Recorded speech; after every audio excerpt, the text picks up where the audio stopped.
کرنا چاہتا ہوں کہ جمہوریت کے لیے یہ قربانیاں ہم نے دیں، آزادی کے لیے یہ قربانیاں ہم نے دیں، مساوات اور رواداری کے لیے دیں، اور سماجی انصاف کا بول بالا کرنے کے لیے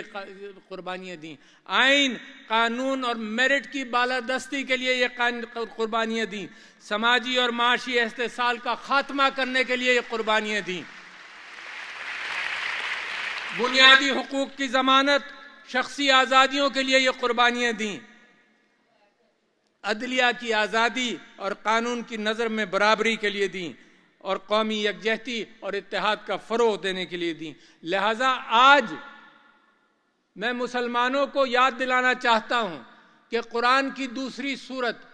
الف لام میم اس بات کو پورا کر دیتی ہے کہ اگر اس راستے پر چلو گے تو تمہاری فلاح ہوگی، اور وہ امت مسلمہ کا راستہ ہے اور وہ پاکستان کا راستہ ہے۔ ذرا میرے ساتھ 2 منٹ اس راستے پر چلیے اور دیکھیے کہ اللہ کیا کہتا ہے، اللہ کیا چاہتا ہے، اور میں نے اور آپ نے کیا کرنا ہے۔ سب سے پہلی بات اللہ تعالیٰ فرماتا ہے ذالک الکتاب لا ریب فیہ، بات وہاں سے شروع ہوتی ہے جہاں سے سچائی سے شروع ہوتی ہے۔ اللہ کہتا ہے اس کتاب میں کوئی جھوٹ نہیں، اور میرا اور آپ کا ایمان اس کے اوپر ہے۔ پھر اللہ تعالیٰ فرماتا ہے ھدی للمتقین، یہ ہدایت ہے ان لوگوں کے لیے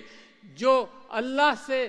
خوف رکھتے ہیں اور اللہ کے بتائے ہوئے راستے پر چلنے کو تیار ہوں۔ یہ بتا دیا کہ یہ ہدایت کس کے لیے ہے، اور بچوں آپ بھی سوچیں اور بڑے آپ بھی سوچیں، بزرگوں کو بھی معلوم ہے۔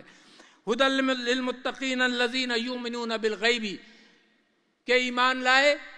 وہ متقی جو ایمان لائے غیب پر، کیونکہ اللہ ہے بھی اور میرے دل سے قریب ہے، میرے ہر روئے میں بھی ہے اور نظر بھی نہیں آتا، اور یہی وہ ہے کہ غیب پر ایمان لاتا ہے۔ تو ہر مسلمان گواہی دیتا ہے اس بات کی کہ اس کا اللہ پر ایمان ہے۔ بات شروع ہوتی ہے فاؤنڈیشن سے کہ کتاب سچی، اللہ پر ایمان لائے، غیب پر ایمان لائے، اور پھر وَيُقِيمُونَ الصَّلَاةَ، پہلی بات آتی ہے کہ کیا راستہ کیا ہے، راستہ کہاں سے ملے گا؟ جو لوگ نماز قائم کرتے ہیں، اور بچوں اور بڑوں اس بات کو ذہن میں رکھو کہ یہ نماز صرف ریچول نہیں ہے، یہ نماز یہ دن میں 20-25 مرتبہ میں اللہ تعالیٰ سے دعا کرتا ہوں، ان کلمات کے بیچ میں جو اللہ کی تعریف میں اور اللہ کی بڑائی کے لیے بیان کرتا ہوں، اس کے بیچ میں کہتا ہوں کہ اہدنا الصراط المستقیم، اللہ مجھے سیدھا راستہ دکھا۔ سوچیں ذرا اس بات کو، دن میں 25 مرتبہ میں مانگتا ہوں کہ اللہ مجھے سیدھا راستہ دکھا، اور سیدھا راستہ کہاں ملتا ہے؟ سیدھا راستہ سارے قرآن میں ملتا ہے، سیدھا راستہ میرے اسوہ حسنہ میں ملتا ہے، سیدھا راستہ میرے خلفائے راشدین کی زندگیوں میں ملتا ہے، سیدھا راستہ اللہ نے منور کر دیا ہے۔ مگر پھر بھی میں دعا کرتا ہوں اللہ سے کہ سیدھا راستہ مجھے دکھا دے، یہ قرآن کے اندر۔ اور پھر نماز کے ساتھ پھر اللہ تعالیٰ ایک ذمہ داری عائد کرتا ہے، وہ کہتا ہے مما رزقناہم ینفقون، کہ جو تم کو دیا اس میں سے تم اللہ کے راستے میں نکالو، جو تمہیں کھانے کے لیے دیا، جو رزق دیا، مال و دولت تو بات کی بات ہے، اس بنیاد پر میری قوم بنتی ہے، اس بنیاد پر مسلمان کی امت بنتی ہے کہ جو اللہ نے دیا یہ اللہ کا ہے۔ یہ نیشن سیکولر سٹیٹ سے ہٹ کر یہ اسلام کا دعویٰ ہے کہ یہ سب چیز اللہ کی ملکیت ہے، ہولڈ مت کرو اللہ کے راستے میں، وَمِمَّا رَزَقْنَاهُمْ يُنْفِقُونَ۔ تو میں یہ کہتا ہوں کہ پاکستان کے لیے اور اسلام اور امت مسلمہ کے لیے یہ راستے کا جو تعین کیا گیا ہے اس کے اندر سب سے بنیادی چیز ہے۔ میرے نبی صلی اللہ علیہ وسلم نے 2 کام سب سے زیادہ کیے ریاست بنانے سے پہلے، ایک یہ کہ خیرات کی، غریبوں کا خیال کیا۔ ساری زندگی ان کی مکی زندگی کے اندر آپ یہی چیز دیکھیں گے، اور مدنی زندگی میں بھی دیکھیں گے، ریاست بنانے کے بعد بھی غریبوں کا خیال کیا، وَمِمَّا رَزَقْنَاهُمْ يُنْفِقُونَ، اور انصاف کیا۔ اگر یہ 2 چیزیں مسلمانوں کی ریاست میں کم ہو جائیں تو اللہ کی برکت نہیں آتی۔ تو لہٰذا میرے دوستوں بھائیوں، میں وہاں سے بات شروع کرتا ہوں، اور انصاف کے حوالے سے میں آپ سے یہ کہوں کہ بڑی قرآن بھرا ہوا ہے ان ہدایتوں سے، انصاف کے اندر ایک واقعہ مجھے یاد آتا ہے حضرت داؤد علیہ السلام کا، کہ 2 فرشتے آئے، انہوں نے اپنا مقدمہ بیان کیا اور ایک کی بات سن کر حضرت داؤد نے فیصلہ کر دیا۔ دیکھو انصاف کے لیے اللہ تعالیٰ قرآن میں ہدایت دیتا ہے کہ کیسے کرو، دوسرے فریق کو بھی سنو۔ اس بات پر یہ بات اللہ تعالیٰ کو ناگوار گزری اور حضرت داؤد معافی مانگتے رہے، اللہ تعالیٰ نے پھر ان کو معاف کیا۔ تو لہٰذا انصاف کے لیے ضروری ہے کہ فریقین کو سنا جائے، انصاف کیا جائے۔ جس ملک میں انصاف کم ہو جائے گا اس ملک کے اندر سارا نظام تتر بتر ہونے کا امکان ہے، لہٰذا اس سے گریز کرو۔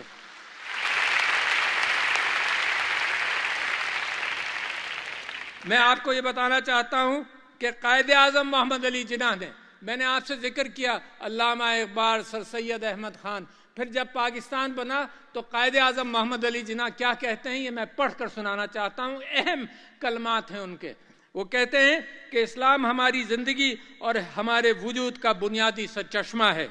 ہم نے پاکستان کا مطالبہ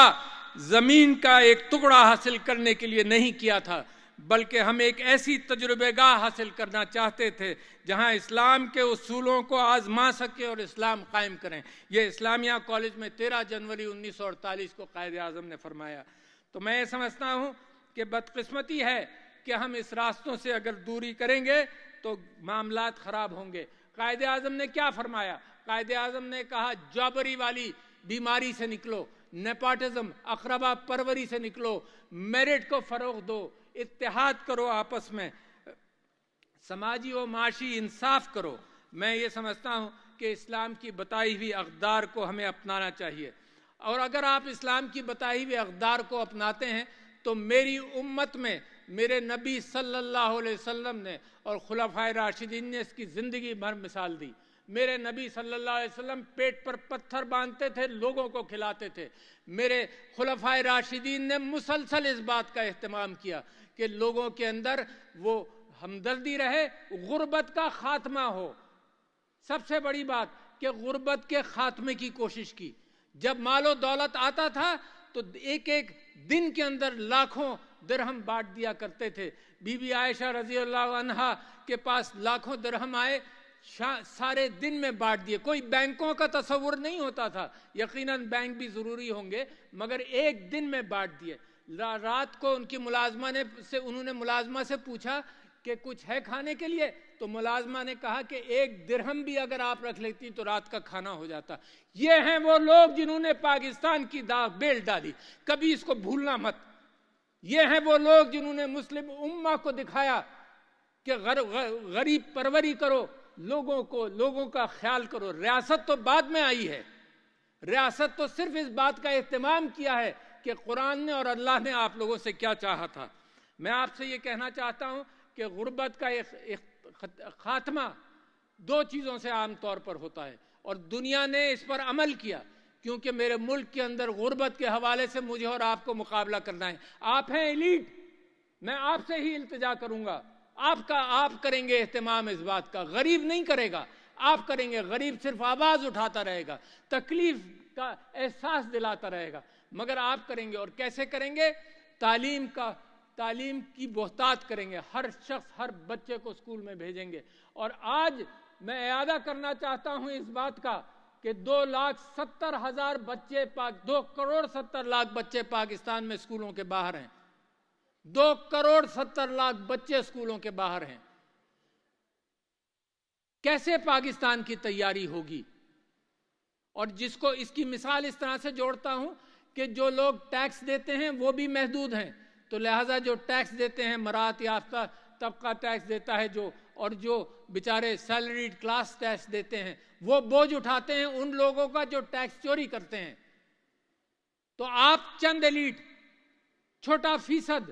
چند فیصد ایلیٹ، کیا یہ بوجھ اٹھا سکتے ہیں اس ملک کا جب آپ باقی قوم کو ان پڑھ چھوڑ دیں؟ تو لہٰذا میں سمجھتا ہوں غربت سے نکاسی کا بنیادی معاملہ اس بات کا ہے کہ بچوں کو اسکول میں بھیجا جائے، اس کے لیے ایک الگ گفتگو ہو سکتی ہے۔ دوسری بات، جن قوموں نے ملکوں کو غربت سے نکالا ہے انہوں نے اچھی صحت کا اہتمام کیا ہے، تو میں یہ چاہتا ہوں کہ کہ قوم کا فوکس اچھی صحت پر آئے، اور اچھی صحت کے لیے بہترین راستہ وہ ہے جو پریونشن کا ہے، جو احتیاط کا ہے۔ اور آپ نے کووڈ کے اندر دیکھا کہ جب میری قوم نیت کر لیتی ہے کوئی کام کرنے کا تو میری قوم اس میں سرخرو ہوتی ہے۔ برابر کے ممالک میں بے انتہا اموات ہوئیں، مگر میری قوم نے جب جستجو کی اور سب نے مل کر اور اللہ سے راستہ جوڑے رکھا تو میری قوم کے اندر اموات کم ہوئیں۔ صحت کے اندر پریونشن، طہارت، احتیاط بے انتہا ضروری ہے۔ لہذا خواندگی اور صحت کے مسائل بڑی اہمیت رکھتے ہیں، مگر یہ بھی یاد رکھیے کہ کچھ انڈسٹریز اور کچھ ایریا ایسے ہیں جو ترقی کرنا چاہیے، جن کو زراعت کے اندر، آئی ٹی سیکٹرز کے اندر، مگر میں یہ بھی بتاتا چلوں جہاں اس کی ضرورت ہے کہ زمین کے اندر جو اللہ نے دولت پیدا کی ہے اس کو نکالیں، مگر سب سے زیادہ ضرورت اس بات کی ہے کہ جو انسان کے دماغ میں دولت ہے، دنیا آج اس کی قدر کرتی ہے۔ اگر یہاں پر مسلمان اور پاکستانی اگر اس بات کا اہتمام کر لے کہ دنیا کے اندر انصاف کا، دنیا کو دکھائے کہ اس ملک کے اندر اسلام کے پیروکار ہیں، ہم انصاف کرتے ہیں، تو ساری مال و دولت میں قسم کھا کے کہہ سکتا ہوں اللہ کا وعدہ ہے کہ آپ کے قدموں میں پڑی ہوگی۔ اس کا انتظار آپ کو نہیں کرنا پڑے گا۔ بس یہ یاد رکھیے کہ اس وقت نیشن سیکولر اسٹیٹ کے اندر اخلاقیات، ایتھکس اور موریلٹی کا فقدان ہے۔ اس وجہ سے دنیا میں آج بھی جنگیں جاری ہیں اور آج بھی قتال ہے، اور میرا قرآن اور میرا اللہ کہتا ہے، انسانوں کے لیے کہتا ہے، صرف مسلمانوں کے لیے نہیں کہتا، کہ اگر ایک انسان کی جان بچا لی تو سمجھ لو انسانیت کی جان بچا لی، اگر ایک انسان غلط قتل ہوا تو سمجھو انسانیت قتل ہوئی ہے۔ میں جو آپ سے بات کرنا چاہتا ہوں اس کے اندر ایک بڑی چیز یہ ہے کہ میں آج کل کے سیاستدانوں سے اور سٹیک ہولڈر سے یہ بات کرنا چاہتا ہوں کہ عفو اور درگزر، فرگیونس کو اپناؤ۔ میرے نبی صلی اللہ علیہ وسلم نے آخری خطبے میں کہا کہ میں اپنے قتل معاف کرتا ہوں، یہاں تک کہا۔ معیشت کے لیے انہوں نے کہا کہ میں قرضہ معاف نہیں ہوگا، کیونکہ معیشت چلتی قرضے کی بنیاد پر ہے، مگر لوگوں کے اندر منافرت کم کرنے کے لیے انہوں نے عفو درگزر کے حوالے سے قتل معاف کیا۔ اور میں سمجھتا یہ ہوں کہ یہ جو میری ملک کی ڈیمانڈ ہے میرے لوگوں سے اور لیڈران سے، وہ یہ ہے کہ اکٹھا ہو جاؤ۔ کون کہتا ہے کہ کشتی کے اندر ہر سمت کو چلانے کے لیے لوگ موجود ہوں تو کشتی چلے گی؟ کون کہتا ہے کہ کئی ڈرائیور گاڑی میں موجود ہوں تو گاڑی چلے گی؟ قائد اعظم نے فرمایا تھا یونٹی، فیتھ اینڈ ڈسپلن، اتحاد، تنظیم اور ایمان، یہ چیزیں ہیں جو قوم کو بناتی ہیں۔ اس کے اندر سب سے بنیادی چیز اتحاد ہے۔ ابھی وقت نہیں گیا، پاکستان کے لیے راستے کھلے ہیں، اس وجہ سے کہ دنیا کے اندر جو قتال آپ دیکھتے ہیں، ساری دنیا کے اندر پچھلے 100 سال کے اندر جو قتال ہوا ہے، تو اسلام امن کا دین ہے، امن کا راستہ ہے۔ اور اسی سلسلے میں آپ سے یہ کہوں کہ جب اسلام کے حوالے سے گمراہی پیدا کی جاتی ہے اور جس اسلام کے حوالے سے ڈیسیکریشن ہوتا ہے، قرآن کی بے حرمتی ہوتی ہے اور ناموس رسالت پر حملے ہوتے ہیں، تو ہم دنیا سے کہنا چاہتے ہیں کہ یہ پرامن مذہب ہے، یہ پرامن مذہب ہے۔ ہم اپنے نبی سے، اپنے قرآن سے محبت کرتے ہیں، اور قرآن کے اندر اس پہلی صورت میں ہی آیا کہ جو تم پر، میرے نبی کے اوپر اللہ کہتا ہے جو تم پر ایمان لائے اور تم سے قبل لوگوں پر ایمان لائے، حضرت داؤد، حضرت موسیٰ، حضرت عیسیٰ، تو ہم تو قدر کرنے والے لوگ ہیں اور امن چاہتے ہیں۔ اس دنیا میں جہاں گلوبل وارمنگ ہو رہی ہو، اس دنیا میں جہاں اور مسائل بڑے پیدا ہو رہے ہوں، اس دنیا میں جہاں انسانیت خود خطرے میں ہو، اس کے اندر بجائے اس کے کہ منافرت پھیلائی جائے، اس دنیا کے اندر محبتوں کو فروغ دینا پڑے گا، اور اسلام وہ واحد راستہ ہے، اور پاکستان اس راستے کو، میرا ایمان ہے اس راستے کو پاکستان منور کرے گا۔ میں چند چیزوں سے مزید آپ کی توجہ دلانا چاہتا ہوں۔ قائد اعظم نے فرمایا کہ جب تک عورت شانہ بشانہ ساتھ نہیں چلے گی کوئی ملک ترقی نہیں کر سکتا۔ بی بی خدیجہ رضی اللہ عنہا was a business woman۔ یہ قوم کی، یہ آپ کی ذمہ داری ہے کہ سڑکوں پر ہراساندگی نہ ہو۔ یہ آپ کی ذمہ داری ہے کہ عورت جب حق روزی تلاش کرے، جیسے مرد حق روزی تلاش کرتا ہے، تو اس کے لیے راستہ سیف ہو، ورنہ نتیجہ یہ ہے کہ پاکستان نصف آزادی کو پوری طرح سے اپنے جی ڈی پی کے اندر اور اپنی محنت مزدوری کے اندر جب استعمال نہیں کر پا رہا تو ترقی نہیں ہوگی۔ قائد اعظم اپنی بہن کو اپنے ساتھ رکھا، اور قائد اعظم کے ایک واقعہ بڑا مشہور ہے کہ اپنی بیوی کے ساتھ جب وہ ایک جلسے میں لکھنؤ میں گئے تو وہاں باہر روک لیا گیا ان کو، مریم جناح کو، تو قائد اعظم گاڑی میں بیٹھے تھے، وہ واپس آئیں کہ جلسے میں مجھے نہیں جانے دے رہے، تو قائد اعظم نے اپنی جیب سے اپنا انویٹیشن کارڈ اس کو دیا کہ اب تم کو کوئی نہیں روکے گا۔ تو یہ وہ لیڈران ہیں میرے نبی صلی اللہ علیہ وسلم سے چل کر، جنہوں نے عورت کی وراثت قرآن کے اندر اللہ تعالیٰ نے ڈال دی، جبکہ مغرب میں وراثت 20ویں صدی کے شروعات میں آئی۔ تو یہ آپ کو ایج تھا اور آپ کو ایج ہے، اور دنیا آپ سے آگے نکل جائے تو میری آپ سے درخواست یہ ہے کہ پسے ہوئے طبقے کو اٹھاؤ گے تو ترقی کرو گے، جس کے اندر ان پڑھ بچے، جس کے اندر ان پڑھ بچوں کو اور جس کے اندر عورت کو تحفظ فراہم کر کے آگے لایا جائے۔ یہ وہ چیزیں ہیں جس کی یاد دہانی میں کرا رہا ہوں، کوئی نئی بات میں نہیں کر رہا، یہ وہ جس کا تجدید عہد ضروری ہے، جس دن سالگرہ ہو اسی دن تجدید عہد ہو، کہ یہ ہم کرنا چاہتے ہیں۔ میں آپ لوگوں سے یہ بات کرنا چاہتا ہوں، اپنے کشمیری بھائیوں کے ساتھ یکجہتی کا اظہار کرنا چاہتا ہوں کہ اقوام متحدہ کی قراردادوں کی بنیاد پر ہم یہ سمجھتے ہیں کشمیر بنے گا پاکستان، ہم یہ جانتے ہیں کہ ان کے اوپر ظلم اور ستم ہو رہا ہے، ہم یہ کہتے ہیں کہ ہم انشاءاللہ کشمیر جب بنے گا پاکستان تو آج ہم دنیا سے درخواست کرتے ہیں کہ ہم نے اقوام متحدہ پر بھروسہ کر کر اپنا فائل اقوام متحدہ دنیا کی اقوام کے سامنے رکھا اور آج تک اس کے اوپر کوئی عمل نہیں ہوا، تو ان کو ہم اپنی دوستی اور اپنا ساتھ ہم ان کو بتانا چاہتے ہیں کہ ہم ساتھ کبھی نہیں چھوڑیں گے۔ دوسرے، میں تمام اسلامی ممالک، اپنے دوست ممالک، تمام ممالک کا شکریہ بھی ادا کرنا چاہتا ہوں کہ ہماری ضرورت کے وقت وہ ہماری مدد بھی کرتے ہیں، جس میں چین، سعودی عرب، متحدہ عرب امارات، ایران، ترکیہ، خلیجی ممالک، OIC اور دیگر دوست ممالک کا خاص طور پر شکریہ، جنہوں نے ہر مشکل میں ہمیں آسانی کا راستہ دکھایا۔ اور اپنی گفتگو کا اختتام کرنا چاہتا ہوں قرآن پر، قرآن کی آخری سورت پر،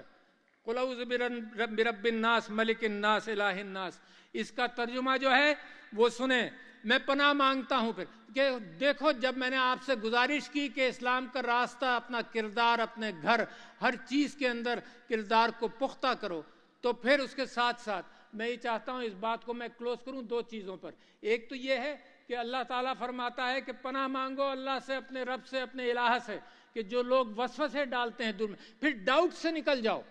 پھر قائد اعظم کی بات کے ایمان پر پورا ایمان رکھو، ڈاؤٹ سے نکل جاؤ۔ تو لہٰذا یہ بہت ضروری ہے کہ کوئی بھی کہے کہ پاکستان ایسا، پاکستان ویسا، میں آپ سے وعدہ کرتا ہوں، آپ اپنے آپ سے وعدہ کیجئے کہ پاکستان بہترین ترقی یافتہ ملک بنے گا۔ چند سالوں کی بات ہے، اس سے زیادہ کی نہیں، اگر آپ نے دامن پکڑ لیا اور اگر اس پر عمل کیا آپ نے، تو مجھے یقین ہے، کیونکہ اللہ تعالیٰ فرماتا ہے اگر آپ نے ان چیزوں پر عمل کیا تو جب میری زمین منور ہوگی، جب میرے لوگوں کا سورج چمکے گا، اور جب افلاس مٹے گی، جب ملک میں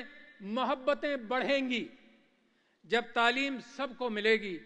جب انصاف کا بول بالا ہوگا، جب آئین کا وعدہ پورا ہوگا، تب اللہ بشارت دیتا ہے قرآن کی دوسری سورت کے اندر، اولئک علی ھدی من ربہم واولئک ھم المفلحون، کہ یہ وہ لوگ ہیں جن کو اللہ کی ہدایت پہنچ گئی اور یہ وہ لوگ ہیں جنہوں نے فلاح پایا۔ تو جب اللہ کی بشارت ہوگی تو میں یقین دلاتا ہوں آپ کو کہ آج بھی میری آواز نکلتی ہے پاکستان کے لیے، پاکستان پائندہ باد، مگر جب ہر دل، اور یہ آواز زیادہ زور سے نکلے گی اور ہر دل کی آواز اور